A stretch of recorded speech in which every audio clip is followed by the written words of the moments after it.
New tonight, and we're getting a clearer picture of what effect the growing list of sexual misconduct allegations is having on the political landscape. Several ads are pointing to the cases as reason for voters to go a different direction. It's leading to the question, will 2018 be the year of the woman candidate? CBS 4's Jim DeFede joining us now to discuss the changes we're already seeing, including one South Florida race. Absolutely. Rick Rudabay, the number of women running for office since Donald Trump was elected president has exploded. Let me give you an idea. 10 months before the 2016 election, about 1,000 women had contacted Emily's List, which helps select female candidates across the country. But since Trump's election, the president of Emily's List says that number has now grown to 22,000. You're seeing women run for offices at the state and federal level across the country. And while some of it is a response to Donald Trump, it has also intensified amid the wave of sexual harassment allegations. And that is reflected in some of the ads we're seeing for candidates. Here, for instance, is an ad from a woman running to be Attorney General in Michigan. If the last few weeks has taught us anything, it's that we need more women in positions of power, not less. So, when you're choosing Michigan's next Attorney General, ask yourself this: who can you trust most not to show you their penis in a professional setting? Is it the candidate who doesn't have a penis? I'd say so.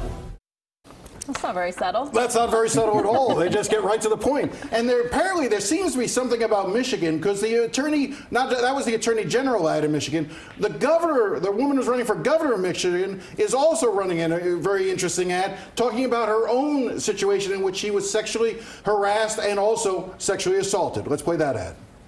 Hi everyone, this is Gretchen Whitmer, and I'm just here to say me too. You know, I shared my story of sexual assault during a tough debate at the Capitol, but I did it because women's voices weren't being heard. Too many women every single day are dealing with this across our country, and as the mom of 2 daughters, I think it's important that I say me too, so that they don't have to. As you're seeing, this is coming across from both ends of the spectrum. And definitely honing in on that hot button issue. And it's not just out-of-state races. That's right. No. I think probably one of the most effective ads I've seen comes from a candidate right here in South Florida. It runs from Mary Barzee Flores, who's running to replace Ileana Ross-Layton. She's one of a couple of women who are running for that seat. But let's play that ad now. As a woman who's worked since I was 15 years old, I've dealt with handsy customers, with harassment, and even assault from a boss. And as a lawyer, with a judge who made a crack about my looks on my very first day in court. So when I became a judge myself, I made damn sure everyone in my courtroom was treated with fairness and respect. I think you can tell. I think that's an effective ad. It sort of strikes the right tone between the two. Let me give you a couple of other numbers. In the House, the number of women candidates challenging incumbents is almost 4 times higher than it was 2 years ago. And in the Senate, the number of women candidates challenging incumbents and challenging for Senate seats has doubled in 2 years. It's an amazing trend. And are we seeing this, is it bipartisan? Are there Republican candidates who are also running with a similar message? It is predominantly Democratic, but it's not exclusively Democratic. You are seeing Republican female candidates as well hitting many of these same chords. So it does cut across party lines, although it's predominantly within the Democratic Party right now. And the New York Times is also reporting on this very topic today. Yeah, it's fascinating, the timing.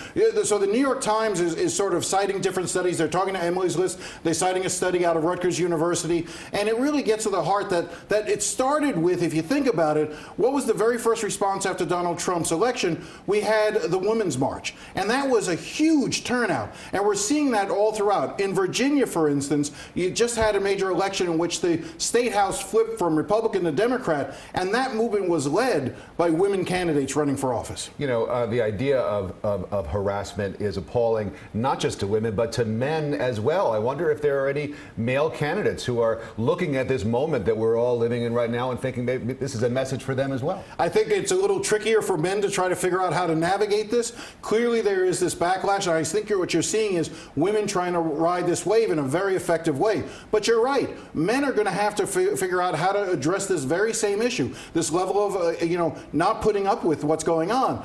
How do they adopt the Me Too in their campaigns? Jim DeFede. Very interesting stuff, Jim. Thank you very much.